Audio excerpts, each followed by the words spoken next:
உனக்கு திராணி இருந்தா, நீ தைரியமானவன் என்றால், நீ கெத்துள்ளவன் என்றால், நேரவா போதும், நேரவா கரைக்கும், நேர வந்து குருவன் நான் தயாரா வேடமாடிதன் பிள்ளை என்றால், ஒரு பொம்பளை உங்களோட பிள்ளை என்றால் வந்து நேர சொல்ல, எனக்கு நான் வேடமாடி நீக்கிறேன். பகிரங்கமாய் விட பேருக்கு போது நான் சொல்றேன். அது ரஞ்சன் பிள்ளை என்றால் நேர வந்து சொல்லு, நான் ரஞ்சனை நீக்கிறேன். சுரேன் பிள்ளை என்றால் நேர சொல்லு, நான் நீக்கிறேன். கம்ப்யூட்டருக்கு பின்னால் இந்த கதைக்கு நான் பதிலளிக்க தயார். இந்த வருடம் செப்டம்பர் மாதம் தமிழர்கள் மீது நடந்த போர்க்குற்றங்கள், எங்களுக்கு நடந்த அநியாயங்களுக்கு எதிராக புதிய தீர்மானம் வரை இருக்கிறது. 47 நாடுகளில் 24 நாடுகள் எங்களுக்காக ஆதரவளிக்கிறது. இதை இல்லாமல் செய்வதற்கு இலங்கை ஒரு நல்ல பாதையில் போகிறது. தமிழர்கள் எல்லாம் எண்ணிக்கையோடு இருக்கிறார்கள் காட்டுவதற்கு சபைகளை எல்லாம் அவர்கள் துடிக்கிறார். நாங்களே எங்களுடைய கண்ணை தோண்டி அவர்கிட்ட கொடுத்துட்டு சித்திரம் பார்க்கலாமான்னு யோசிக்க போறோம்.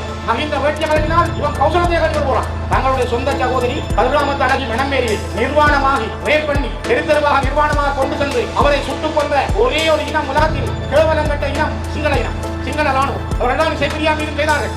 வெள்ளிக்கடை சிறையுடைய படங்களை பார்த்தால் ஒரு பாக்குவட்டி மாதிரி நீண்ட காலம் நிற்கிற அதே டில்வின் சில்வா இளமை காலம். இன்றைக்கு அவர் கொஞ்சம் வயது முதிர்ந்த காலம். இந்த டில்வின் சில்வா தான் 83 மிகப்பெரிய இனப்படுகொலையை கட்டவிழ்த்து விட்டது இதே ஜேவிபி. எந்த தலைவன் இறுதி வரை வாழ்ந்த மண்ணில் எத்தனை ஆயிரம் இழப்புகளுக்கு பிறகும் நாங்கள் வீண் பறவைகள் போல மீண்டும் மீண்டும் எழுந்து நிற்கிற இந்த மண்ணிலே இருந்து நான் கேட்கிறேன், ஒரு வாக்கு கொண்டும் நாங்கள் வெளியிலே போனால், ஒரு சபைதானம் அது NDPக்கோ அல்லது வேறு யாருக்குமே போனால், தமிழர்களுடைய தனித்துவம் என்பது, தமிழர்களுடைய அரசியல் உரிமை என்பது, நம்முடைய அரசியல் வாழ்வு என்பது சூரியமாகிறது. அன்றகுமார சனாயக்கா சொல்றார், கரணி சொல்றார், நாங்கள் இந்த தேர்தல் முடிந்தப்பற பேசுவோம், புதிய விலை பற்றி பேசுவோம், புதிய தீர்த்தம் பற்றி பேசுவோம். ஆனால் பேச மாட்டார்கள். பேசுவதற்கு தயாரில்லை. சுனாமி கட்டமைப்பு சொன்னான். இந்த கிருமதி இந்த பழைய கட்சியெல்லாம் இருந்தது. என்னுடைய செல்வி நடந்த பொறுப்பா இருந்தார். அதை கூட அப்பொழுது இந்த விவசாய அமைச்சர் இப்போதைய அன்றகுமார நாட்டின் ஜனாதிபதி சந்திரியாவுக்கு சொன்னார், விடுதலை புலிகளோடு இணைந்து நீங்கள் செய்தால் நாங்கள் இருக்க மாட்டோம் என்று பிரித்து போனார். எதிர்த்தவர்கள் அவர்கள் சாதாரண சுனாமி கட்டமைப்பு. அப்ப இந்த மண்ணில் ஒரு நேரம் போரில் அடிக்கப்படையா பிரேமச்சந்திர பதில் என்ன என்ன அடைக்கலாம் கேட்கிறேன். நம்ம பட்ஜெட்டுக்கு போய் NDPக்கு வாக்கு போட்டீங்க. நான் கேட்கிறேன், நீங்கள் கட்டி பிடிச்சி வச்சிருக்கீங்களா? அப்ப இங்க ஒரு சாய இல்லையா? போர் பூஜை நடக்க இல்லையா? சித்தாந்தனை கேட்கிறேன், நீங்க கைக்கு வச்சிருக்கீங்க. வாக்கு பொறுப்பதற்கு எங்கே போவீங்களா? ஒரு கொள்கை தேவைப்படும். ஒரு இருந்தா நீங்க எங்கே எழுந்திருக்கும்? நம்ம ஒரு எம்பியா எடுத்துக்கொண்டு என்னுடைய இந்நேர அன்பான வணக்கங்கள். நான் நினைக்கிறேன், நான் இந்த இடத்தில் சிறப்பாக எங்களுடைய பூநகரி நாச்சிக்குடா மண்ணில் இருந்து வருகை தந்திருக்கின்ற எங்கள் நாச்சிக்குடா இருநெறிவு வட்டார கலையினுடைய தலைவர் அண்ணன் சலீம் அவர்கள் தலைமையிலே வருகை தந்த என் அன்பிற்கினிய தமிழ் பேசும் முஸ்லீம் சகோதரிகளே சகோதரர்களே, சிறப்பாக உங்கள் அனைவருக்கும் என்னுடைய வணக்கங்கள்.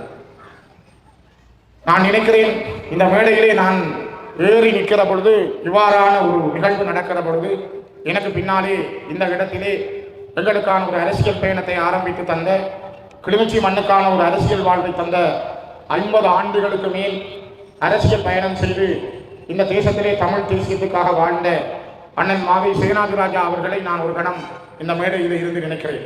இப்பொழுதும் கூட எனக்கு பின்னாலே அவர் இருப்பது கூட என் மனம் சொல்லுகிறது. ஏனென்றால் அவர் இல்லாத மேடையை நான் இன்றுதான் பார்க்கிறேன். கடந்த காலங்களில் அவர் இந்த மேடையிலே என்ன நிகழ்வு நடந்தாலும் எங்களோடு இருந்திருப்பார். அவருடைய இடத்தை நிரப்ப இன்னொருவர் இல்லை என்பதை இந்த கால இடைவெளி எங்களுக்கு தந்திருக்கிறது. அண்ணன் மாவை சீனாதராஜா அவர்களை மனதிலே நினைக்கிறேன். அதே போல நான் நினைக்கிறேன், அண்மையிலே காசாவிலே எங்களைப் போல தண்ணீருக்காக, உணவுக்காக, அன்றாட வாழ்வுக்காக, இடுப்புக்காக கண்ணீரோடு செத்துக் கொண்டிருக்கின்ற அப்பாவி காசாவாழ் முஸ்லீம் சகோதரர்களை இந்த இடத்திலே நினைக்கிறேன். அண்மையிலே உலகத்தினுடைய மீட்புக்காக வாழ்ந்து உலக மீட்சிக்காக தன்னுடைய உயிரை சமாதியாக்கி கொண்ட பாப்பரசரை நினைக்கிறேன். நேற்றைய தினம் எங்கள் மண்ணிலே இருந்த 2வது குரு மகா சன்னிதானம், என் அன்புக்கும் மதிப்புக்கும் என்னை வழிநடத்திய குரு திருஞான சம்பந்த பரமாச்சாரிய சுவாமிகளை நினைக்கிறேன். இவர்களுடைய நினைவுகளோடு இந்த மண்ணிலே எங்களுக்காக வாழ்ந்து நாங்கள் இதிலே நின்று பேசுகிறோம் என்றால், தங்களுடைய இரத்தமும் கண்ணீரும் சதையுமாக எங்களை காத்த, குறிப்பாக மட்டக்களப்பு அம்பாறை மண்ணிலே இருந்து வந்து எங்கும் வெல்வோம் எதிலும் வெல்வோம் என்று ஜெயந்தன் படையணியாக வந்த வீரர்கள், இந்த மண்ணிலே போராடி களமாடி மடிந்த மாவீரர்கள், எங்கள் பிள்ளைகள் எல்லோரையும் இந்த ஒரு கணம் நான் இந்த மேடையிலே நினைக்கிறேன். என் அன்புக்குரியவர்களே, நாங்கள் ஒரு தேர்தல் வருகிற பொழுதுதான் வந்து பேசுகிறோம் என்பதல்ல, பேசிக் கொண்டிருக்கிறோம், பல பேரோடும் உரையாடுகிறோம். நாங்கள் பல விடயங்களை உங்களோடு பரிமாறிக்கொண்டிருக்கிறோம். இந்த தேர்தல் ஏன் முக்கியம் என்பதை இந்த இடத்திலே எனக்கு முதல் பேசிய பலருமே மிக தெளிவாக உங்களிடம் சொன்னார்கள். டட்லி செல்வா ஒப்பந்தம், பண்டா செல்வா ஒப்பந்தம், இந்த ஒப்பந்தங்கள் எல்லாம் ஒரு காலகட்டங்களிலே கிழித்தறியப்பட்டது. தந்தை செல்வா என்கின்ற அந்த பெருமனிதன் 1948களில் 49களின் ஆரம்பத்தில் ஆரம்பித்த இந்த தேசிய விடுதலை இயக்கம் தமிழ் தேசிய இனத்தினுடைய இருப்புக்கான சமஷ்டி அடிப்படையிலான ஒரு அரசியல் கொள்கையை முன்வைத்து பெடரல் பார்ட்டி, சமஷ்டி கட்சி என்ற பெயரோடு உருவாக்கப்பட்ட ஒரு தேசிய விடுதலை இயக்கம். இந்த தேசிய விடுதலை இயக்கத்தினுடைய மைய பொருளாக தந்தை செல்வா இவர்களோடெல்லாம் பேசி பார்த்தார். மாவட்ட சபையை கூட ஏற்றுக்கொண்டு போகலாமா என்ற ஒரு முயற்சியை எடுத்து பார்த்தார். காலங்காலமாக நாங்கள் சிங்கள தலைவர்களால் தொடர்ந்து மெல்ல மெல்ல மெல்ல நாங்கள் ஏமாற்றப்பட்டோம். எல்லா வழிகளும் ஏமாற்றப்பட்ட பொழுதும் எங்களுடைய அறவழி போராட்டங்கள், எங்களுடைய தர்மத்தின் வழியான போராட்டங்கள் எல்லாம் ஆயுத முனையிலே அடக்கப்படுகிற பொழுதுதான் எங்களுடைய இளைஞர்கள் துப்பாக்கி பற்றி சிந்திக்க வேண்டிய அந்த எந்த ஆயுதத்தை யார் எடுக்கிறானோ அவனுக்குரிய பதிலை அதே ஆயுதத்தால் வழங்க வேண்டிய சூழலுக்குள் அவர்கள் தள்ளப்பட்டார்கள். அதனால்தான் நாங்கள் ஒரு ஆயுத போராட்டத்தை முன்னெடுத்தோம். இதனைத்தான் தலைவர் பிரபாகரன் அவர்கள் அனிதா பிரதாப் அவர்களுக்கு 1985ஆம் ஆண்டு வழங்கிய பேட்டிகளை சொன்னார். நாங்கள் ஆயுதங்கள் மீது காதல் கொண்டவர்கள் அல்ல, நாங்கள் ஆயுதங்களை விரும்பி தூக்கியவர்களும் அல்ல, எங்களுடைய மக்களுடைய பாதுகாப்புக்காக, எங்களுடைய பாதுகாப்புக்காக ஆயுதங்கள் எங்கள் மீது திணிக்கப்பட்டிருக்கிறது. தமிழீழ விடுதலை இயக்கத்தினுடைய தலைவராக இருந்த தங்கத்துரை அவர்கள் நீதிமன்றத்திலே மரண தண்டனை தீர்க்கப்பட்ட பொழுது நீதவான் கேட்டார், நீங்கள் என்ன சொல்ல விரும்புகிறீர்கள்? அவர் சொன்னார், நாங்கள் ஆயுதங்களை மீது காதல் கொண்டு விரும்பி தூக்கியவர்கள் அல்ல, ஆயுதங்கள் எங்களுடைய மக்களுக்காக, எங்களுடைய பாதுகாப்புக்காக நாங்கள் தூக்க நிர்பந்திக்கப்பட்டோம். இந்த இரண்டு பேருடைய வார்த்தைகளும் உலக பந்திலே, உலக வரலாற்றிலே இப்பொழுதும் உச்சரிக்கப்படுகின்ற வார்த்தைகள். இதனோடு சேர்ந்து தந்தை செல்வா 49ஆம் ஆண்டு கட்சியை தொடங்கி எழுதுவிஞர் இளைஞர் சங்கத்திலே கட்சி ஆரம்பித்த பிற்பாடு மாவட்டபுரம் கந்தசுவாமியார் ஆலயத்துக்கு பக்கத்திலே வந்து பிரகடனத்தை செய்த பொழுது சொன்னார், நாங்கள் ஒரு இறமையுள்ள இனம், எங்களுடைய இறமை பறிக்கப்பட்டிருக்கிறது. ஒல்லாந்தர்கள், போர்த்துகேயர்கள், ஒல்லாந்தர்கள், ஆங்கிலேயர்கள் மாறி மாறி எங்கள் மீது ஆட்சி புரிந்து எங்களுடைய இறமையை பறித்தார்கள். அதனை இப்பொழுது சிங்களவிடம் கொடுத்திருக்கிறார்கள். எங்களுடைய இறமையை மீட்டெடுப்பதற்காக நாங்கள் போராடுகிறோம். அந்த இறமையுள்ள இனம் இழந்து போன இறமையை மீட்பதற்காக போராடுகின்ற ஒரு கள பயணம் தான் இந்த கட்சியினுடைய பயணம் என்று அவர் சொன்னார். அவருடைய அந்த வார்த்தைகள் தீர்க்க தரிசனமான வார்த்தைகள். தந்தை செல்வா, தலைவர் பிரபாகரன் இவர்களுடைய வார்த்தைகள் இந்த உலகத்திலே பேசப்படுகிறது. நீங்கள் அண்மைய நாட்களிலே பார்த்திருப்பீர்கள், அனிதா பிரதாப் அவர்கள் ஈரோடு இருக்கிறார். அவர் ஒரு வார்த்தை சொன்னார். இன்று ஒரு சில நாட்கள் ஒரு கிழமைக்கு நீங்கள் பார்த்தால் யூடியூபிலே அல்லது நீங்கள் முகநூல்களிலே பார்க்கலாம். அவர் சொல்லுகிறார், ஒரு தர்மம் மிக்க நியாயம் உள்ள ஒரு கர்ம வீரனாக பிரபாகரன் இருந்தார். நான் அவரை பல தடவைகள் சந்தித்திருக்கிறேன். நான் சந்தித்த பொழுது ஒரு முறை அவரிடம் கேட்டேன், பல கேள்விகளை நான் கேட்டிருக்கிறேன். ஆனால் நான் பிரபாகரனும் கேட்ட விருப்பமான கேள்வி, நான் கேட்டதுக்கு அவர் எனக்கு அளித்த விடையினுடைய விருப்பமான பதில், நீங்கள் எதை ஒரு நல்ல கேள்வியாக கருதுகிறீர்கள் என்று கேட்டபொழுது அவர் சொன்னார், நீங்கள் எதை விரும்புகிறீர்கள் என்று கேட்ட கேள்விக்கு நான் சொல்லக்கூடியது, இயற்கை எனது நண்பன், வரலாறு எனது வழிகாட்டி, வாழ்க்கை எனது தத்துவாசிரியர். இதை சொன்னவர் மேதகி பிரபாகரன் அவர்கள். இதனை இப்பொழுதும் கூட அனிதா பிரதாப் அவர்கள் அண்மையிலே இதனை மீண்டும் ஞாபகப்படுத்தி இருக்கிறார். பிரபாகரனை இந்தியா சரியாக புரிந்து கொள்ளவில்லை, பிரபாகரனுடைய உன்னதமான நேர்மைகளை இந்தியா புரிந்து கொள்ளவில்லை, பிரபாகரனை சரியாக கையாள இந்தியாவுக்கு தெரியவில்லை என்று அண்மைய நாட்களில் 85களில் பிரபாகரனை அடையாளப்படுத்திய அனிதா பிரதாப் அவர்கள் சொல்கிறார். 87ஆம் ஆண்டு கிளிநொச்சியிலே செந்திரேசா மகளிர் கல்லூரி மைதானத்தில் மாத்தியா அண்ணன், யோகி அண்ணன், தியாகி திலீபன், எங்களுடைய குருகுலபிதா கதிரவேல் பிள்ளை ஐயா, என்னுடைய வழிகாட்டி அன்புக்குரிய சோமசேகரம் பிள்ளையம்மா, இவர்கள் எல்லாம் அந்த மேடையில் இருக்கிறார்கள். தென்னங்குத்தி அடித்து, தென்னங்குத்திக்கு மேலே மேடை, இப்பொழுதெல்லாம் இப்படி மேடைகள் இல்லை, தென்னங்குத்திகள் அடித்து மேடை, அந்த மேடையில் இவர்கள் இருக்கிறார்கள். அண்ணன் திலீபன் பேசினார், அண்ணன் யோகி பேசினார், இவர்களுக்கு முதல்ல அப்புஜி பேசினார், அம்மா சோமசேகரம் பிள்ளை அவர்கள் பேசினார். இன்றைக்கும் அவர் உயிரோடு இருக்கிறார். இந்த மேடையிலும் அவர் எத்தனை ஆண்டுகள் கடந்திருக்கிறார். நான் ஏன் இதை சொல்கிறேன் என்றால், வரலாறு எப்பொழுதும் இடவழிகளை வைத்திருப்பதில்லை. அடிக்கடி தம்பியார் அருணாச்சலம் சத்யானந்தன் சொல்வார், வரலாறு இடவழிகளை நிரப்பிக் கொண்டிருக்கும். அந்த வரலாறு நாங்கள் நினைக்கிறோமோ இல்லையோ, சத்யானந்தன் சொல்வது போல நான் அடிக்கடி நினைப்பதுண்டு, நாங்கள் பயணம் சொல்லி போன பலரை பார்த்திருக்கிறோம் என்று அவர் சொல்வார். அதே போலதான் இந்த வரலாறு புதிய புதிய அத்தியாயங்களை தந்திருக்கிறது. இன்றைக்கு நீங்க அந்த மேடையில பார்த்திருப்பீங்கள், எத்தனை புதிய முகங்கள், எத்தனை பேச்சாளர்கள், எத்தனை பேருடைய முகங்களை நீங்கள் பார்த்திருக்கிறீர்கள். சரித்திரம் திரும்புகிறது, வரலாறு திரும்புகிறது, வரலாறு புதிய அத்தியாயத்தை தேடுகிறது. நாங்கள் கடந்து வந்த பாதை மிக கடினமானது. நாங்கள் ஒப்பந்தங்களால் ஏமாற்றப்பட்டவர்கள், நாங்கள் புறக்கணிக்கப்பட்டவர்கள். நாங்கள் ரணில் பிரபா ஒப்பந்தம் எழுதப்பட்ட காலத்தில் 2001ஆம் ஆண்டில் இருந்து 2009ஆம் ஆண்டு வரை நம்பிக்கையோடு இருந்தோம், ஏதோ ஒன்று நடக்கப் போகிறது. இலங்கை இந்திய ஒப்பந்தம் இந்த மண்ணுக்கு வந்த பொழுது நாங்கள் நினைத்தோம் எங்களுக்கு ஒரு தீர்வு கிடைக்கப் போகிறது. எல்லாமே எங்களுக்கு முன்னாலே இல்லாமல் போய் கொண்டிருந்தது. நாங்கள் பேசிய வார்த்தைகள், செய்த ஒப்பந்தங்கள் கிழிக்கப்பட்டன. அண்மைய நாட்களில் சம்பந்தனியா தலைமையில் கூட கடந்த 10 ஆண்டுகள் பல பேச்சுவார்த்தைகள் நடந்தன. ஆனால் நாங்கள் இன்னும் ஒரு சான் முன்னேற முடியாமல் இருக்கிறோம். என்னுடைய இடங்களை இழந்து கொண்டிருக்கிறோம். கைட்டியிலே விகாரியை கட்டிவிட்டு சொல்கிறார்கள், அந்த விகாரியை எடுக்க முடியாது, காணியை சுற்றியுள்ள காணியையும் எடுக்க முடிகிறார். 28ஆம் தேதி மார்ச் மாதம் ஒரு வர்த்தமானி அறிவித்தல் வந்திருக்கிறது. யாழ்ப்பாணம், கிளிநொச்சி, மன்னார், வவுனியா, முல்லைத்தீவு, வடக்கு கிழக்கிலே குறிப்பாக இந்த மாவட்டங்களில் 5000க்கும் மேற்பட்ட ஏக்கர் காணிகளை இந்த அரசாங்கம் சுவீகரிக்கிறது. யாராவது உங்களுடைய காணி என்று சொன்னால் அடையாளப்படுத்துங்கள்.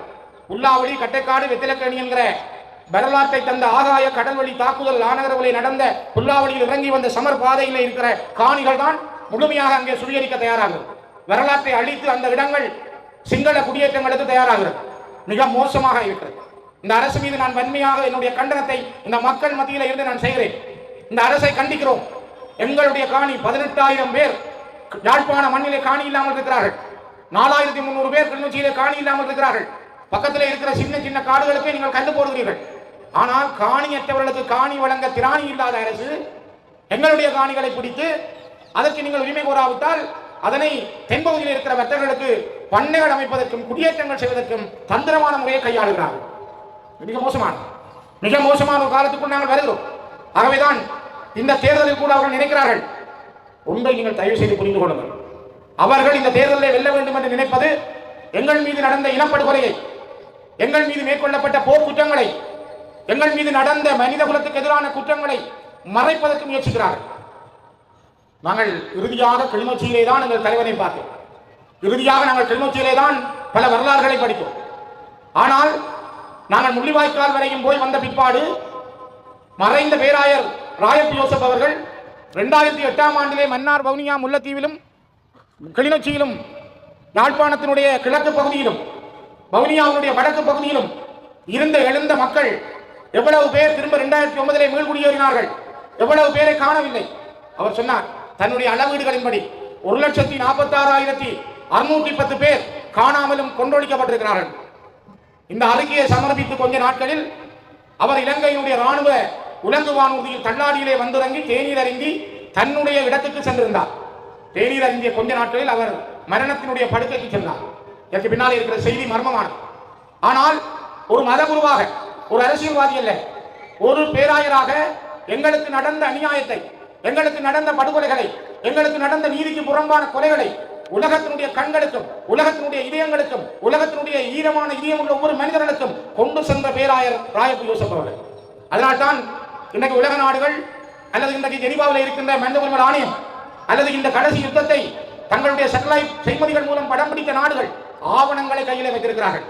அவர்களுக்கு தேவை வரும் பொழுது இலங்கைக்கு இருக்குவார்கள். தங்களுடைய தேவை விலகினால் அவர்கள் எங்களை கைவிடுவார்கள்.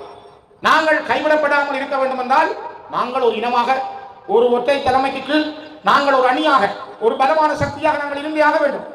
அதை விட்டு நாங்கள் சிதறி சின்னாபின்னமாகினால், உடைந்து போனால் எங்களுக்காக பேச யாரும் இருக்க மாட்டார்கள். யோசித்து பாருங்கள்.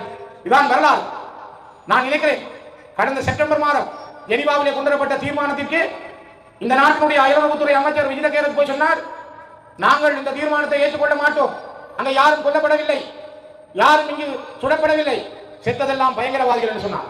இதனைத்தான் இன்றைக்கு ஒரு சின்னத்திலே கேட்கின்ற பல சின்னங்கள் மாறி மாறி வந்த சந்திரகுமார் என்ற இந்த பச்சை இன துரோகியும் கீழாஞ்சலியும் இதே சந்தியில், இந்த டிப்போ சந்தியிலே நின்று அவர்கள் சொன்னார்கள் 2011ஆம் ஆண்டு இங்கே யாரும் கொல்லப்படவில்லை, செத்தவர்கள் எல்லாம் பயங்கரவாதிகள், புலிகள், தமிழ் மக்கள் யாரும் கொல்லப்படவில்லை என்று சொன்ன சந்திரகுமார் இன்றைக்கு தன்னை அபிஷேகம் செய்து கொண்டு ஓனாய் இன்றைக்கு ஆடாக மாறி இன்னொன்றுக்குள் நிற்கிறது. சொன்னார், ஒருத்தரும் சாகவில்லை. இந்த மார்ச் மாதம் போய் சொன்னார், யாழ்ப்பாண மக்கள் எங்களுக்கு 3 சீட் தந்திருக்கிறார்கள், மட்டக்களப்பில் எங்களுக்கு 3 கிடைத்திருக்கிறது, வவுனியாவில் எங்களுக்கு 2 கிடைத்திருக்கிறது, 8 MP எங்களுக்கு இருக்கிறது, தமிழ் மக்கள் எங்களோடு இருக்கிறார்கள். ஆகவே அவர்களுக்கு எந்த இதுவும் நடக்கவில்லை. அங்கே இருக்கிற சில அரசியல்வாதிகள் எல்லாம் சொல்றார்கள். இது யார் சொல்லுகிறார் என்றால், இந்த அரசாங்கத்தினுடைய அயலுறவுத்துறை அமைச்சர் விஜித கேரத் கந்துன்னத்தி வாரார் ஆனரவு. அவர் வந்தோடனே உப்பு தொழிற்சாலையை திறக்கிறார். உங்களுக்கு எல்லாருக்கும் தெரியும், ஆனையரவு உப்பு தொழிற்சாலை தமிழீழ பொருண்மைய மேம்பாட்டு நிறுவனம் யுனிசெஃபோடு சேர்ந்து அந்த உப்பு கூட்டுத்தாபனத்தை நடத்தி இருந்தது. ஆனையரவு என்ற உப்பு எங்களுடைய வரலாற்று பெயர், எங்களுடைய ஹிஸ்டாரிக்கல் நேம். அந்த அடையாள பெயருக்கு ராஜா லுனு அவர்கள் வச்சிருக்க பெயர். நான் உடனே கேட்டேன், சுனில் கந்துன்னத்தியை தொலைபேசியில் கேட்டேன். அவர் சொன்னார், ஸ்ரீதரன் எக்ஸ்ட்ரீம்லி சாரி, நாங்கள் உடனே மாற்றுவோம் என்றார். ஆனால் இதுவரையும் அது நடக்கவில்லை. விமல் ரத்நாயக்கா வந்து கேட்கிறார், உங்களை பார்த்து உங்களுக்கு உப்பில ருசி வேணுமா, உங்களோட பேர் வேணுமா? நாங்கள் ஒரு இனம், எனக்கு ஒரு தனித்துவமான மொழி இருக்கிறது, எனக்கு ஒரு தனித்துவமான அடையாளம் இருக்கிறது, எனக்கு ஒரு தனித்துவமான கலாச்சார பண்பாட்டு அடையாளம் இருக்கிறது, எனக்கு ஒரு பொருளாதார வளம் இருக்கிறது, எனக்கு ஒரு கல்வி முறை இருக்கிறது. ஆகவே நான் ஒரு தனித்துவமான தேசிய இனம். அது என்னுடைய குறி, என்னுடைய பரம்பரை, என்னுடைய பட்டி குறி. என்னுடைய குறியை இழந்த தமிழர்களாக நாங்கள் வாழ விரும்பவில்லை. ஆகவே என்னுடைய ஹிஸ்டாரிக்கல் நேம் ஆணையர் உப்பு என்பது என்னுடைய பரம்பரை பெயர். அது எங்களுக்கு தேவை. அதை நாங்கள் யாரும் விட்டுக் கொடுக்க முடியாது. இதைத்தான் நான் விமல் ரத்நாயக் அவர்களுக்கு சொல்கிறேன். நீங்க ரஜல் ஒன்று வச்சிருக்கலாம், அது உங்களோட ஊர்ல வச்சிருங்க. ஆனால் எங்களுக்குரியது, எங்களுடைய மண்ணுக்குரியது, எங்களுடைய இடத்துக்குரியது, அவங்களுடைய தேசத்தினுடைய நேம், அந்த பெயரை நாங்கள் மாற்ற முடியாது. சரி, இதுக்கு பிறகு நாங்கள் அவருடைய இந்த முயற்சி, இன்னைக்கு இருக்கிற என்பிபியில் இருக்கிறவர்களும் கொஞ்சம் முகவர்களை அனுப்பியிருக்கிறார்கள். தம்பி வேடமான் சொன்ன மாதிரி கொஞ்சம் சுயேட்சை குழுக்களும் இருக்குது. இதெல்லாம் சேர்ந்து அதுக்கு பின்னால் வேறு வேறு சக்திகளும் இருக்கு. இவர்கள் சேர்ந்து என்ன நினைக்கிறார்கள் என்றால், இந்த சபைகள் தமிழர்களுடைய கையில் இல்லாமல், தமிழரசு கட்சியினுடைய கையில் இல்லாமல், இது ஒரு சிங்கள தேசிய கட்சியின் கையிலே வந்தால், அதுவும் என்டிபியுடைய கட்சியின் கையிலே வந்தால், அவர்கள் நாளையே போய் எனிவாவிலே சொல்வார்கள். ஏனென்றால் இந்த வருடம் செப்டம்பர் மாதம் தமிழர்கள் மீது நடந்த போர்க்குற்றங்கள், எங்களுக்கு நடந்த அநியாயங்களுக்கு எதிராக புதிய தீர்மானம் பெற இருக்கிறது. 47 நாடுகளில் 24 நாடுகள் எங்களுக்காக ஆதரவு அளிக்க வேண்டும். மிகப்பெரிய கடினமான நாட்கள் வருகிற செப்டம்பர் எங்களுக்கு கடினமான நாட்கள். இதை இல்லாமல் செய்வதற்கு இலங்கை ஒரு நல்ல பாதையில் போகிறது. தமிழர்கள் எல்லாம் என்பிபியோடு நிற்கிறார்கள் என்று காட்டுவதற்கு சபைகளை வெல்ல அவர்கள் துடிக்கிறார்கள். தயவு செய்து புரிந்து கொள்ளுங்கள். நாங்களே எங்களுடைய கண்ணை தோண்டி அவர்கிட்ட கொடுத்துட்டு சித்திரம் பார்க்கலாமான்னு யோசிக்க போறோம். அவன் இந்த என்பிபி அரசு என்பது ஒரு நவீன முகம். அதான் வேணும் சொன்ன மாதிரி மகிந்த வேட்டியை கட்டினால் இவன் கௌசலத்தையை கட்டி போறான். இந்த நிலைமையெல்லாம் நாங்கள் நிற்கிறோம். நாங்கள் மாற வரும், நாங்கள் மாறியாகும்.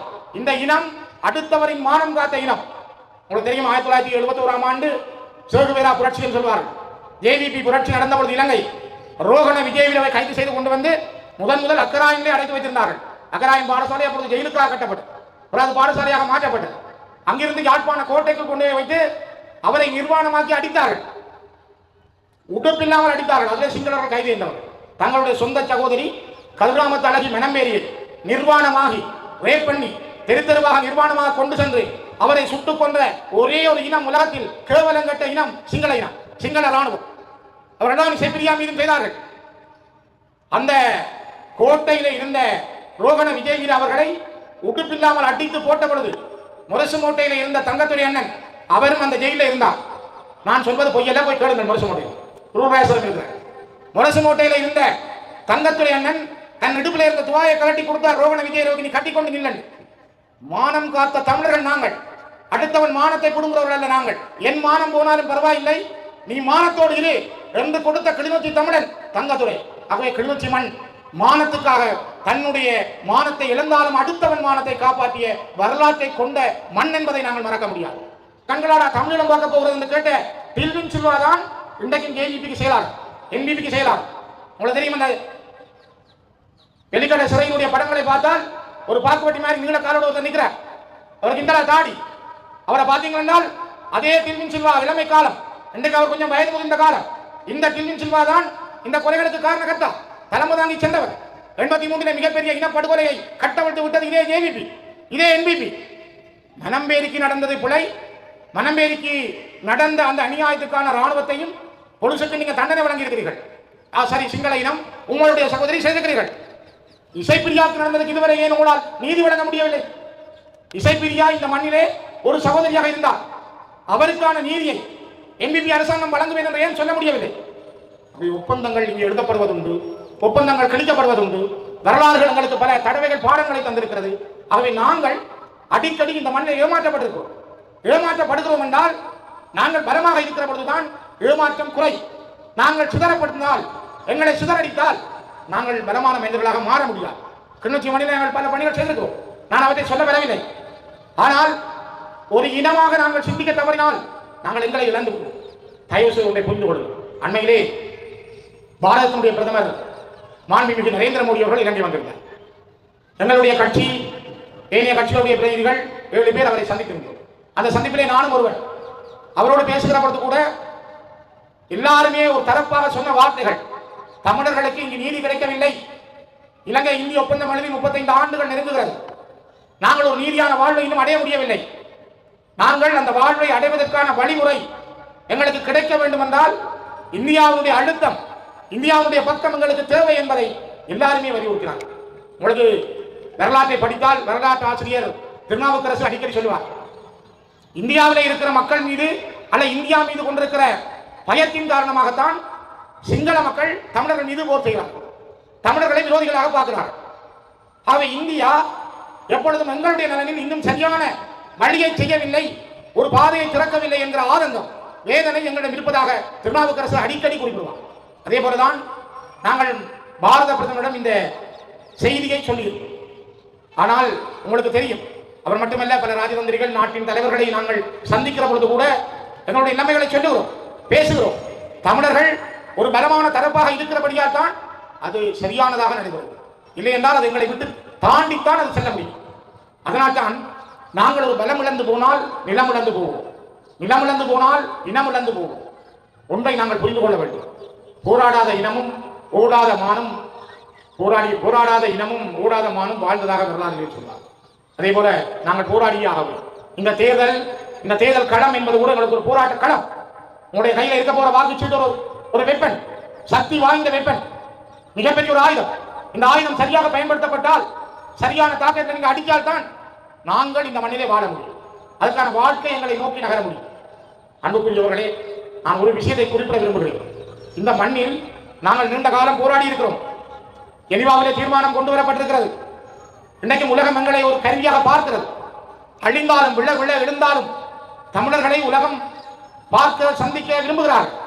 நாளை கூட இலங்கைக்கான GSP பிளஸ் வழங்குவது சம்பந்தமாக கொழும்பிலே ஐரோப்பிய ஒன்றியத்திலிருந்து வந்த குழுவோடு சந்திப்பு.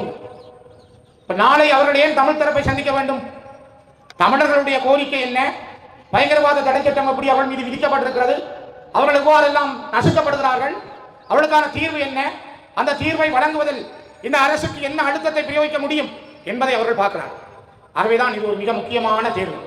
இந்த தேர்தல் நீங்கள் சரியாக புரிந்து கொண்டால், நாங்கள் எந்த இடத்திலும், நான் இந்த கிளிநொச்சி மண்ணிலே இருந்து பேசுகிறேன், அம்பாறையிலே இருக்கின்ற என் தமிழ் தேசிய உறவுகளுக்காக, மட்டக்களப்பிலே மண்ணிலே உள்ள என் தமிழ் தேசிய உறவுகளுக்காக, திருவோணமலையிலே உள்ள என் தமிழ் தேசிய உறவுகளுக்காக, முல்லைத்தீவு, வவுனியா, மன்னார், யாழ்ப்பாண மண்ணிலே உள்ள தமிழ் தேசிய உறவுகளுக்காக, எந்த தலைவன் இறுதி வரை வாழ்ந்த மண்ணில் எத்தனை ஆயிரம் இழப்புகளுக்கு பிறகும் நாங்கள் வீனிக்ஸ் பறவைகள் போல மீண்டும் மீண்டும் எழுந்து நிற்கிற இந்த மண்ணிலே இருந்து நான் கேட்கிறேன், ஒரு வாக்கு தன்னும் நாங்கள் வெளியிலே போனால், ஒரு சபைதானும் அது NBPக்கோ அல்லது வேறு யாருக்குமே போனால், தமிழர்களுடைய தனித்துவம் என்பது, தமிழர்களுடைய அரசியல் உரிமை என்பது, தமிழுடைய அரசியல் வாழ்வு என்பது சூன்யமாகி போய்விடும். எங்களை அழிக்க முனைகிறார்கள். எங்கள் மீது தொடுத்திருக்கிற யுத்தம் மௌனமானது, மிக நூதனமானது. அது எங்களுக்கு தெரியவில்லை. அவர்கள் நல்லவர்கள் போல நட்பானவர்கள் பாய்ந்து வந்தவர்களை, பல பேருக்கு சேவகம் செய்தவர்களை தம்பசம் எடுத்திருக்கிறார்கள். ஆகவே இந்த தேர்தல் எங்களை பொறுத்த வரைக்கும் ஒரு ரணகளம், ஒரு குருஷேத்திர போர். இந்த போர் நாங்கள் வெண்டையாக வேண்டும்.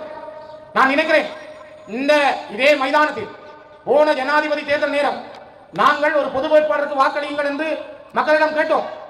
எங்களுடைய மக்கள் துரதிர்ஷ்டவசமாக ஒரு 10 லட்சம் மக்கள் நாங்கள் ஒரு பொது வேட்பாளருக்காக, எங்களுக்கு நடந்தது இனப்படுகொலை, 12,000 பேர் இன்னும் காணாமல் போயிருக்கிறார்கள், வலிந்து காணாமல் ஆக்கப்பட்டவர்களுக்கு சர்வதேச நீதி வேண்டும், நாங்கள் 80 வருஷங்களுக்கு மேலாக சமஷ்டி அடிப்படையிலான அரசியல் தீர்வை கோருகிறோம். இந்த விடயங்களை வலியுறுத்தி 10 லட்சம் தமிழ் மக்கள் வடக்கு கிழக்கிலே நாங்கள் வாக்களித்திருந்தால் அது ஒரு பொதுசன வாக்கெடுப்பாக மாறியிருக்கும். உலகத்தில் எங்களுக்கான ஒரு பெரிய செய்தியை சொல்லியிருக்கு. துரதிர்ஷ்டவசமாக நாங்கள் ஏமாற்றப்பட்டோம். நாங்கள் தவறான நல்ல முடிவு, நியாயமான தீர்மானம் எடுக்க வேண்டிய நேரத்தில், சரியான தீர்மானம் எடுக்க வேண்டிய நேரத்தில் தவறான தீர்மானத்தை எடுத்துக்கொண்டோம். அதனால் எங்களுடைய மக்கள் தோல்வியை சந்தித்தார்கள். இன்றைக்கு பிரித்தானியா சவீந்திர சில்வா மீது தடை, கருணாபுரம் மீது தடை, டயஸ் மீது தடை, ஒட்டுக்குழு கருணா மீது தடை, சொத்துக்கள் புறக்கணிப்பு, சொத்துக்கள் முடக்கம், ஐரோப்பாவுக்குள் போக முடியாது, பிரித்தானியாவுக்குள் போக முடியாது. நாங்கள் ஓடி போய் காலுக்கு மேல கால போட்டிருந்து பிரித்தானிய தீர்மானத்தை வருக வரவேற்கிறோம்.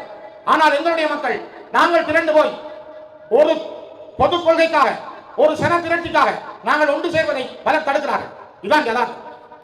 உண்மைகளை நாங்கள் இழந்து விடுகிறோம், யதார்த்தங்களை நாங்கள் புறந்தள்ளி விடுகிறோம், காலத்தில் செய்ய வேண்டிய கடமைகளை நாங்கள் இழந்து நிற்கிறோம். ஆகவேதான் அன்புக்குரியவர்களே, போராட்டங்கள் அல்லது களங்களுக்கான வாய்ப்புகள் என்பது சில நேரங்களில் எங்களுக்கு கிடைக்கும். எங்களுடைய அரசியல் தொடக்கம் என்பது வெறுமனே 2015 இருந்து 19 வரை இருந்த இடைக்காலத்தில் பேசப்பட்ட ஒரு அறிக்கையின் தொடக்கம் அல்ல. AVP சொல்கிறது, பேச்சளவில் சொல்கிறார்கள். அனுகுமார சனாயக்கா சொல்றார், கருணி சொல்கிறார், நாங்கள் இந்த தேர்தல் முடிந்த பிறகு பேசுவோம், புதிய வரை பற்றி பேசுவோம், புதிய சீர்திருத்தம் பற்றி பேசுவோம். ஆனால் பேச மாட்டார்கள். பேசுவதற்கு அவர்கள் தயாரில்லை. அவர்கள் மாகாண சபையை நடத்தக்கூட அவர்கள் தயாரில்லை. ஏனென்றால் இணைந்திருந்த மாகாண சபையை, வடக்கு கிழக்கை நீதிமன்றத்தினூடாக பிரித்தவர்கள் அவர்கள். சுனாமி கட்டமைப்பு சிரான் இந்த கிளிநொச்சி இந்த பழைய கட்சியெல்லாம் இருந்தது. எங்களுடைய செல்வி நந்தன் பொறுப்பா இருந்தார். அதை கூட அப்பொழுது இந்த விவசாய அமைச்சர் இப்போதைய அருணகுமார நாட்டின் ஜனாதிபதி சந்திரியாவுக்கு சொன்னார், விடுதலை புலிகளோடு இணைந்து நீங்கள் செய்தால் நாங்கள் இருக்க மாட்டோம் என்று பிரிந்து போனோம். எதிர்த்தவர்கள் அவர்கள். சாதாரண சுனாமி கட்டமைப்பு. சுனாமி நேரம் விடுதலை புலிகள் மிக கனதியாக பணியாற்றினார்கள்.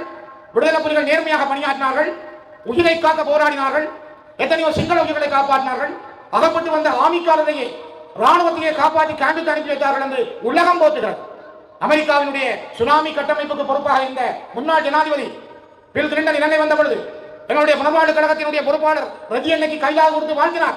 நீங்கள் பொடிக்கலாம், நீங்களும் மனுஷர்கள் சொன்னார். நீங்கள்லாம் நல்லா செய்தீங்க. ஒரு போரியல் இயக்கம், நீங்கள் விடுதலைக்காக போராடுற இயக்கம். ஆனால் சுனாமி நீங்கள் கையாண்ட விதம், நீங்கள் அதை கையாண்ட சூழல் மிக அபாரம் என்று சொன்னார். ஆகவே வரலாறு எங்களுக்கு பாடங்களை தந்திருக்கிறது. உலகம் எங்களை விட்டு பார்க்கிறது. நாங்கள் செத்து பிளந்து அழிந்து போனாலும் இந்த மண்ணில் நிமிந்து வந்திருக்கிறோம். இதுல இருந்து ஒருத்தர் இதே மைதானத்தில் டெலிபோனுக்கு வாக்கு கேட்டார். உங்களுக்கு தெரியும், அந்த நேரம் கேட்டார் ஜனாதிபதியா அவர் ஒன்று போடுங்க கொண்டார். அவருக்கு போட்ட 30,000 பேர் கிளோக்கில தனக்கு போடுங்க அதே சின்னத்துக்கு பின்னால் ஓடுங்க. அதுக்கு சில பேர் சப்போர்ட்டா இருந்தார்கள், எங்களோட தீவிரவர்கள்.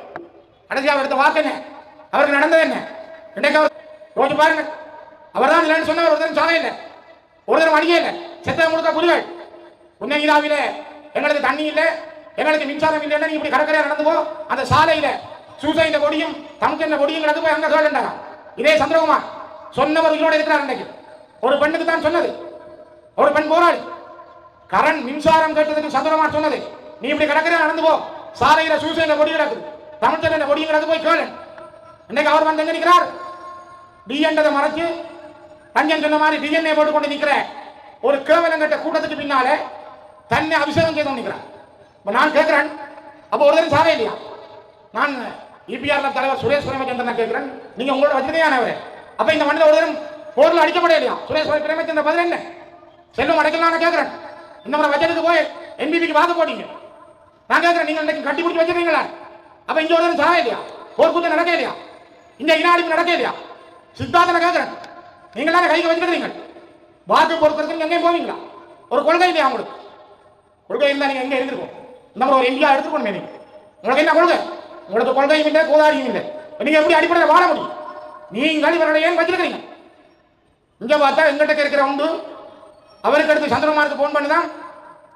கிளிநொச்சியில கணேசபுர வட்டாரத்தில் அதை மட்டும் தோக்கடிக்கும். என்ன விலை கொடுத்தனாலும் தோக்கடிக்கும். நாங்கள் உங்களுக்கு எவ்வளவு தருவோம்? அன்புக்குரியவர்களே, உங்களுக்கு தெரியும், நான் ஆரம்பத்திலே சொன்னேன், நாங்கள் அழிந்து போகிற காலங்களில் எல்லாம் 2011 2 சபைகளை நாங்கள் நாமினேஷன் ரிஜெக்ட் பண்ணப்பட்டது. நான் யாரையும் காட்டி கொடுக்கல, நானே என்னுடைய தலையில் அந்த பொறுப்பை போட்டேன். என்னோட கூட இருந்த ஒரு எங்களை அழிக்க நினைந்த ஒரு சக்தி தான் அதை அப்படி கெடுத்தது. ஆனால் நான் யாரையும் இதுவரை காட்டி கொடுக்கல. அது நான் விட்ட தவறு என்றே சொல்லிக்கொண்டேன். அந்த நேரம் எனக்கு வந்து தெம்பு தந்து, என்ன பரவாயில்லை, நாங்கள் வேற கட்சியில போட்டு வெல்லுவோங்க என்று எனக்கு தெம்பு தந்த வேடமாளிதனை இன்றைக்கு கணேசபுரத்தில் தோக்கடிக்க வேண்டும் என்று ஒரு அளவாங்கு கேட்குதென்றால், ஒரு தேவாங்கு நினைக்குதென்றால் அவருடைய நினைப்பு என்ன என்றால், தமிழ் தேசியம் இருக்கக்கூடாது.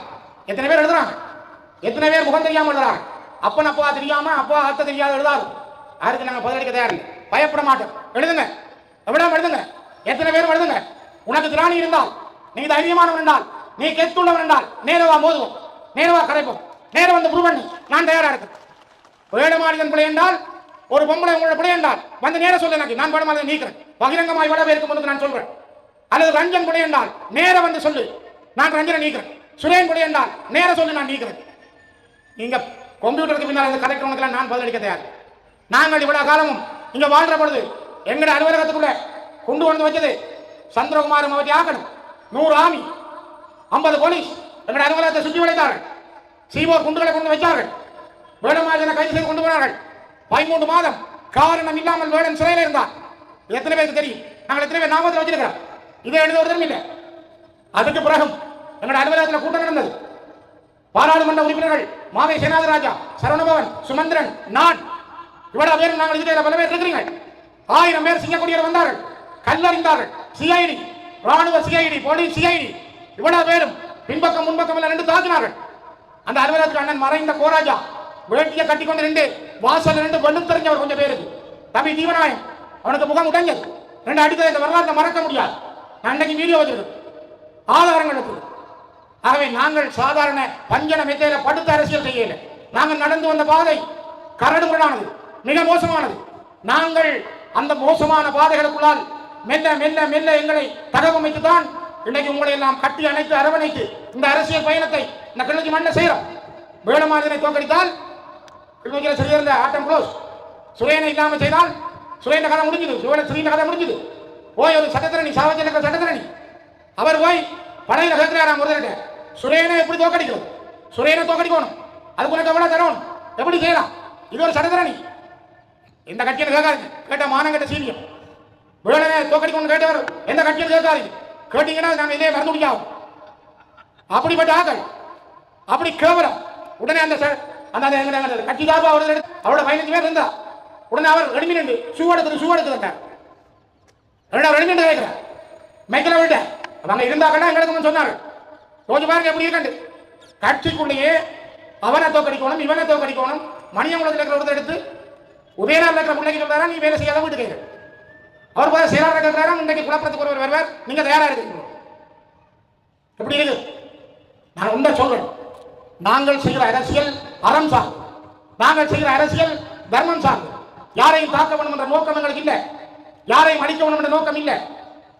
நாங்கள் ஒரு நேர்மையான பாதையில், கண்ணியமான பாதையில், அறத்தின் வழியில் அரசியலை கொண்டு போகத்தான் ஒவ்வொருவரிடம் கேட்கிறோம். நான் நினைக்கிறேன் இந்த மண்ணில இருந்து கூட நான் சொல்லுவது, வடக்கிலும் கிழக்கிலும் வாழுகின்ற மக்கள் நாங்கள் தவறான முடிவுகளை எடுத்துவிட்டால், நாங்கள் தவறாக எங்களுடைய வாக்குகளை போட்டுவிட்டால், நாளை இந்த சமூகம், இந்த இனம் இந்த மண்ணில் இருக்கக்கூடிய சக்தியை இழந்துவிடும். அதனால் தான் இந்த என்பிபி அரசு என்பது மிக கொடூரமான அரசு, கொலை செய்த அரசு. இவர்கள் இன்றைக்கு ஒரு முலாம் பூசப்பட்டிருக்கிறது. ஏபிபிக்கான முலாம் என்பிபி. சிரிப்பார்கள், சிரிப்புக்குள்ளே அவ்வளவு கொலை இருக்கிறது, கண்ணீர் இருக்கிறது. ஆனால் நாங்கள் பேச தயார்னு சொல்லி உங்களோட பேச தயார்னு சொல்லிக்கிறோம். நான் நேரடியாக நவகுமாரை சந்தித்து அழைத்திருக்கிறேன், பாராளுமன்ற குழுவாக சேர்ந்து அழைத்திருக்கிறேன். உங்களோட பேச நாங்கள் தயார். ஆனால் இதுவரை அவர்கள் பேச தயார். பசி உள்ளவர்கள் நாங்கள் தான். யாருக்கு தேவை, யாருக்கு தீர்வு தேவை? அவர்களோட பேச நீங்கள் தயார் இல்லை. ஆகவேதான் நாங்கள் பலமாக இருந்தால்தான் அவர்களால் இறங்கி வர முடியும். அன்புக்குரியவர்களே, இந்த தேர்தல் சாதாரணமானதல்ல. இது ஒரு மிக மிக கனதியான தேர்தல். இது ஒரு மக்களிடம் இருக்கிற ஊராட்சி மன்றத்திலே 40 வட்டாரங்கள், 75 பேர் வேட்பாளர்கள். இந்த 40 வட்டாரங்களில் நாங்கள் வென்று, நாங்கள் 15க்கும் மேற்பட்ட விகிதாசார முறைகளையும் கையில் எடுத்தால்தான் 3 சபைகளும் நாங்கள் சாதித்திருக்கிறோம் என்ற செய்தியை நாளை சொல்லும். ஒவ்வொரு வாக்குகளும் ஒவ்வொரு தங்க பவனுக்கு பெறுமதியாகும். அதனால் தான் நான் உங்களுடைய பாதங்களை தொட்டு வினியமாக கேட்கிறேன். உங்களோடு மட்டுமல்ல, இன்னும் வராதவர்களை, எங்கெங்கே இருப்பவர்களை நீங்கள் கேளுங்கள். எங்களுடைய தேச விடுதலைக்காக, மாண்டு போன மாவீரர்களுக்காக, இந்த மண்ணிலே விதைக்கப்பட்ட உயிர்களுக்காக இந்த வாக்குகள் மிக முக்கியமானது, மிக மிக தேவையானது. ஆகவே இந்த காலத்தினுடைய கனதியும் இந்த காலத்தினுடைய தேவையும் நாங்கள் உணர்ந்து, உண்மைகளை யாருக்கும் விட்டுக் கொடுக்காமல் பல யுத்தங்களை கடந்து சென்றிருந்தாலும் கூட இன்னொரு உண்மையை நான் சொல்லுகிறேன். இதில் இருந்த ஒரு கொஞ்சம் தூரம் ஜேமன்டேக் இருக்கு. அறிவியல் நகரில் ஜேமன்டேக் என்று கேள்விப்பட்டிருக்கீங்க. கிளிநொச்சி மாவட்டத்தில், முல்லைத்தீவு மாவட்டத்தில் யுத்தத்தால் பாதிக்கப்பட்ட இளைஞர்களுக்கு தொழில் பயிற்சி வழங்குவதற்காக உருவாக்கப்பட்ட ஜேமன்டேக். இந்த ஜேமன்டேக் நிறுவனத்திலே ஒவ்வொரு வருஷமும் விண்ணப்பம் செய்கின்ற தமிழ் இளைஞர்கள் உள்வாங்கப்படாமல் கொழும்பிலையும் கடத்துறையிலும் கம்பகாவிலும் இருக்கிற சிங்கள இளைஞர்கள் ரகசியமாக உள்வாங்கப்பட்டு ஒவ்வொரு பட்சத்துக்கும் ஒவ்வொரு படிப்பு பிரிவுக்கும் 80 பேர் 90 பேர் என ஜேமன்டேக்கு சிங்கள இளைஞர்கள் அனுப்பப்படுகிறார். 3 நாட்களுக்கு முதல் இந்த ஜேமன்டேக்கில் 2 தமிழ் இளைஞர்களை, அங்கு படிக்கின்ற மாணவர்களை சிங்கள இளைஞர்களும் அங்கு இருக்கின்ற 2வது அதிபராக இருக்கிற சிங்கள மொழி பேசுகின்றவர் அடித்து மண்டையை பிளந்திருக்கிறார்கள். யோசித்து பாருங்கள். இன்றைக்கு கூட கோடிக்க வந்துட்டு பிரச்சனை, இன்றைக்கு உங்களோட வீட்டு கோடிக்க பிரச்சனை, நாளைக்கு உங்களோட வீட்டு கேட்டு உங்களோட கதவு தட்டப்படுற பொழுது அதுக்கு பிறகு நாங்கள் யோசிக்க போறோம். யாருக்கு கட்டப்பட்ட ஜேமன்டேக்? ஜேமனி நாடே. நான் பகிரங்கமாக கேட்கிறேன், யுத்தத்தால் பாதிக்கப்பட்ட மக்களுக்கா அல்ல யுத்தம் செய்தவர்களுக்கா? இதானே இன்றைக்கு இலங்கையில் நடக்கும். யார் எங்கள் மீது குண்டுகளை பொழிந்தானோ, யார் எங்கள் மீது பராஜ் குண்டுகளை வீசினானோ, யார் எங்கள் மீது கொத்தனி குண்டுகளை வீசினானோ, யார் எங்கள் மீது கொசுவத் குண்டுகளை வீசினானோ, யார் எங்களுக்கு உணவனுப்பாமல் கொத்து கொத்தாக எங்களை பட்டினியால் கொல்ல வைத்தானோ, அவன்தான் இன்றைக்கு நீதிபதி. அவன் மேசனாரி இருக்கிறான். அவங்க இருக்கிறான். உங்களுக்கு சண்டை நடத்துறான், உங்களுக்கு சாப்பாடு வைக்கிறான், அவன் மீது குண்டு போட்டுதான். யார் கேட்கிறது? போட்டவன் கேட்கிறான். அதான் நீதி. இதான் நான் கேட்கிறோம். சர்வதேச நீதி வேணும். இது ஒரு சர்வதேசத்தால் அங்கீகரிக்கப்பட்ட நீதியா வேணும். குற்றம் செய்தவனே நீதிபதியாக மாற முடியும். ஆகவே இந்த அரசு தமிழ் மக்களுக்கான அரசு அல்ல. இது ஒரு 50 ஆண்டுகள் சிங்கள மக்களிடம் இனவாதத்தை கட்டி வளர்த்து வளர்த்து சிங்கள மக்களிடம் ஊறிப்போய் இருக்கிற அந்த சிங்கள பேரினவாதம் ஒரு புதிய வடிவத்தை எடுத்திருக்கிறது. அது பூதாகாரமாக இனித்தான் வெளியில வரும். 7 மாதம் முடிஞ்சது. தேங்காய் விலை 180 ரூபா கிலோ, உப்பின் விலை 322 ரூபா, 122 ரூபா, 222 ரூபா. யோசிச்சு பாருங்க. சீனியோட உப்பு விலை கூட, சீனியோட தேங்காய் விலை கூட இன்னும் கொஞ்ச நாள் வேலை செஞ்சு வரலாம். காலம் இவர்களுக்கும் ஒரு பதிலை சொல்லும். நேர்மை இல்லாமல், கண்ணியம் இல்லாமல், ஒரு இனத்தினுடைய உண்மைகளை புரிந்து கொள்ளாமல் வந்தால் இதுதான் நடக்கும். கடைசியாக அந்த இறுதியாக 2015-19 கூட எழுதப்பட்ட இடைக்கால அறிக்கை பாராளுமன்றத்தில் ஆராயப்பட்டது. அதுல பொலிஸ் அதிகாரம் இல்லை, அதுல நிதி அதிகாரம் இல்லை. ஏக்கிய ராஜ்யம் அதை விடுவோம், அது பேசி பேசி கடைசி போனோம். ஆனால் அது ஒரு விவாத பொருளாக எடுக்கப்பட்டது. சம்பந்தனையா நேரம் சொன்னார், நாங்கள் இதை விவாதத்துக்கு எடுக்கிறோம், இதுல என்ன சேர்க்க வேணும், அதை என்னென்ன விஷயம் கொண்டு வரணும், அந்த விஷயத்தை பிறகு பார்ப்போம், முதல் விவாதம் செய்வோம். அது விவாதிக்கப்பட்டதை தவிர அது ஒரு தொடக்க புள்ளி அல்ல. நாங்கள் அப்படி அதிலிருந்து போகவில்லை. ஆனால் ஜேவிபி தாங்கள் தங்களுடைய தேர்தல் விஞ்ஞாபனத்தில் அந்த 2015-19 இந்த விடயத்திலே சில கரிசனை கொள்ளுகிறோம் என்ற வார்த்தைகளை கொண்டிருந்தார். அதுவும் நடக்காது. ஆகவே இது நடக்கும். இங்கெல்லாம் நடக்காதுன்னா என்ன நடக்கும்? நாங்கள் ஒரு சக்தியாக எழும்ப வேணும், நாங்கள் ஒரு இனமாக எழும்ப வேணும், நாங்கள் ஒரு பலமான சக்தியாக மாற வேணும். அந்த மாறுவதற்கான கடம் தான் இந்த தேர்தல். அன்புக்குரியவர்களே, அண்ணன் சீமான் சொன்னது போல, உன்னுடைய முகம் சிதைந்தால் உன் பிணத்தை கூட அடையாளம் காண முடியாது. உன்னுடைய மொழி சிதைந்தால் உன் இனத்தை அடையாளம் காண முடியாது. அதனால்தான் என்னுடைய இனம், என்னுடைய மொழி, என்னுடைய நிலம், என்னுடைய பொருளாதாரம், என்னுடைய கல்வி, என்னுடைய பண்பாடு, என்னுடைய கலாச்சாரம், இது என்னுடைய உயிர் நாடிகள், என் தேசத்தினுடைய அத்திவாரங்கள். இவற்றை சரியாக கருத்தில் எடுங்கள். இந்த தேர்தல் உங்களுக்கான ஒரு குருஷேத்திர போர். ஒவ்வொரு தேர்தலும் போர் தான். தொடுக்க போகிற போர். ஆயுதம் இல்லை. பிள்ளையான் வச்சிருக்க ஜூன் இல்லை. பிள்ளையான் இப்பதான் ஜூன் பார்த்துருப்பார். நான் 85ஆம் ஆண்டு பார்த்துறேன். எங்கட செல்வாண்டி டீச்சரும் 85ஆம் ஆண்டு பார்த்தேன். நீங்க உங்க பையன் நான் சொல்றேன், உண்மையா தான் சொல்றேன். கிளிநொச்சி இந்து கல்லூரியில நெடுமாறன் ஐயா வந்தவர் எங்களை சந்திக்க. நெடுமாறன் ஐயா கூட்டிக் வந்தவர் மன்னார் மாவட்டத்தினுடைய தளபதியாக இருந்த விக்டர் அண்ணன், விடுதலை புலிகளின் மத்திய குழு உறுப்பினர், மூத்த தளபதி லெப்டினன்ட் விக்டர். அவர் கையில் வச்சிருந்த சூனோட்டு என்ன டீச்சர் நான் சொல்ல சரிதான். அவன் பார்த்தவன் நானும் பார்த்தேன். 85ஆம் ஆண்டு நாங்க பார்த்தேன், நாங்க தொட்டு பார்த்துனாங்க.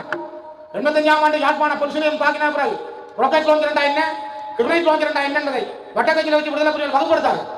ஆயுதங்களை நாங்கள் பார்த்தவர்கள், தும்பில் இருந்து துப்பாக்கி வரை தூக்கி பார்த்தவர்கள். எங்களுக்கு தெரியும், குண்டு செயலாளர்கள் இருக்கிறார்கள், பீரங்கி இயக்கக்கூடியவர்கள் இருக்கிறார்கள், துப்பாக்கி தூக்கக்கூடியவர்கள் இருக்கிறார்கள். ஆனா 15 வருஷம் நாங்கள் மௌனம் காக்கிறோம். இதான் இந்திக்கு பயம். நான் 50 வருஷத்துல எப்படி வந்தோம், இவங்க திரும்ப எப்படி வருவாங்க? காலம் யாருக்காகவும் காத்திருக்காது. சத்யானந்தனின் வார்த்தைகளை திரும்ப சொல்கிறேன். வரலாறு இடைவெளிகளை வச்சிருக்காது. நீங்கள் எங்களை அடிக்க நினைத்தால், நீங்கள் எங்களை சிதைக்க முனைந்தால், நீங்கள் எங்களை ஏமாற்ற நினைத்தால், வரலாறு எங்களுக்கும் ஒரு வழியை திறக்கும். அந்த வழி எங்கள் இனத்துக்கான விடுதலைக்கான வழியாக இருக்கும். அது எங்கள் இனத்துக்கான விடுதலையினுடைய உச்சமாக இருக்கும். ஆகவேதான் அன்புக்குரியவர்களை, இவ்வளவு நேரமும் நீங்கள் பொறுமையோடு திரண்டு வந்து காத்திருந்து எங்களுடைய இந்த கருத்துக்களை கேட்கிறீர்கள். இது நாளை உங்களில் இருந்து நாளை மறுதினம் 2 நாட்கள் இன்னும் நீங்கள் பிரச்சாரம் செய்யக்கூடிய நாட்கள், பகிரங்கமாக அல்ல, நீங்கள் கலைக்கக்கூடிய நாட்கள். ஸ்ரீதரன் மாநிலம் சொன்னார், பிரச்சாரம் போன முறை தான் கூட்ட முடிய, நாளைக்கு எங்களோட வாக்காளர் வேட்பாளர் வாங்கணும்னு சொன்னார். அதுக்கு போலீஸ் வந்து எங்களை கூட்ட நிற்கிறாங்க ஆபீஸ்ல. இப்ப நான் இதை சொல்ல, நாளைக்கு போலீஸ் வந்து அங்க நிற்பா, என்ன எங்களை முடிக்கிறேன்னா முன்னுக்கு நிற்பா. மற்றபடி அங்க ஒரே சின்ன ஒட்டி இருந்தா கழிக்க மாட்டேன், எங்களுடைய மட்டும் முன்னுக்கு நிற்பா. ஆடுறவனுக்கு ஒரு சட்டம் தானே. என்ன அகப்ப பிடிக்கிறவன் நம்மளா இருந்தா அடிப்பந்தி என்ன நுனிப்பந்தி என்ன. ஆகவே ஆள்றவன் கையில பொலிசு இருந்தா ஆட்ட கையில இருக்க தெரியுதான். இதனாலதான் எங்களுக்கு பொலிச தாராங்க, எங்களுக்கான பொலிச அதிகாரம் இல்லை. ஆனால் காலம் மாறி வரும், சூழல் மாறி வரும். நாங்கள் மனிதர்களாக இந்த மண்ணில் நடப்போம், நிமிர்ந்து நடப்போம். அதற்கான வரலாற்றை தேடி எங்களுடைய பயணம் தொடரும். அந்த தொடக்கத்தினுடைய வரலாற்று நாளாக இந்த நாள் அமையட்டும். நாங்கள் 6ஆம் தேதி 12 மணிக்கே நான் நினைக்கிறேன் நல்ல செய்திகளோடு எல்லோரும் எழுந்திருந்து எங்களுடைய மகிழ்ச்சிகளை பகிர்ந்து கொள்வோம். நன்றிகள், மிக்க நன்றிகள். நன்றிகள்.